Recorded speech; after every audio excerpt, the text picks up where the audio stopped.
New at 5, the truth about Alabama's history. And a series of special reports all day today. We've been examining Alabama's past and present. And CBS 42 News anchor Art Franklin joins us now with a close-up look at the events that shaped the Alabama we know today. So much of Alabama's history is well documented, captured in video and pictures and audio recordings. There are a lot of colorful characters and some dark days that are not easily forgotten, but also a lot to be proud of. And going to games and winning. One trip down memory lane at the Alabama Sports Hall of Fame, and you'll find one of the most prominent aspects of Alabama history. Football has really defined our state over the past century, really. If you look at the early 1900s when we went out to the Rose Bowl and the University of Alabama won that game, it kind of put us on a national map in a unique time. Over time, Paul Bear Bryant and James Ralph Shug Jordan became legends. But CBS 42 political analyst Steve Flowers pointed out another larger-than-life historical figure, George Wallace. And I say segregation now, segregation tomorrow, and segregation forever. He ran around the country running for president as a racist, demagogue, segregationist. We were a state infamously known for racial confrontation. Plus, there were a lot of bombings, and he got the nickname Birmingham. Most notably for the 1963 bombing at 16th Street Baptist Church that killed 4 little girls.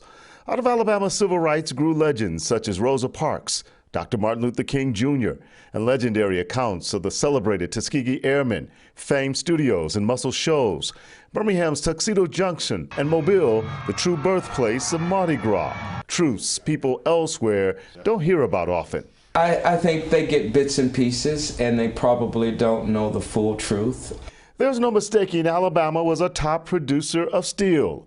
According to historians, that's how Birmingham got the nickname Magic City, growing from about 100 people in 1865 to more than 250,000 by 1878, just like magic. Birmingham has been a big source of Alabama's economic prowess, and a lot of that centered around coal and steel. The University of Alabama at Birmingham led the way as Birmingham transitioned from steel to healthcare and research, and ultimately banking.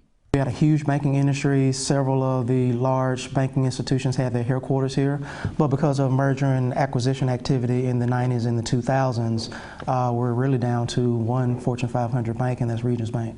Now the state has a flourishing automobile industry with the Mercedes plant in Vance, Hyundai in Montgomery, Honda in Lincoln, and soon Toyota in Huntsville, site of the Marshall Space Flight Center, where NASA built the spacecraft that put man on the moon. It is amazing what that city has done historically with the rocket science established and now high technology taking off.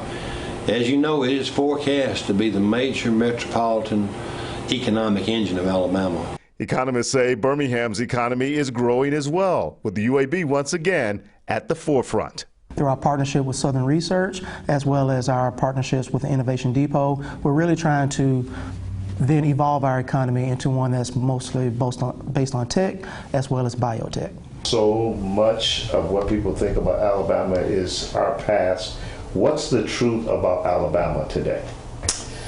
So the truth from my perspective is that Alabama is a state that really wants to get it right. It is a state that is on the rise. Rising from some infamous days some would prefer to distance themselves from, but others say we must embrace our past, all of it. They say by not running away from it, we learn how not to make the same mistakes and chart a course into the future with some conversations, difficult decisions, and more inclusion. In studio, Art Franklin, CBS 42 News, back to you. All right, Art, thank you.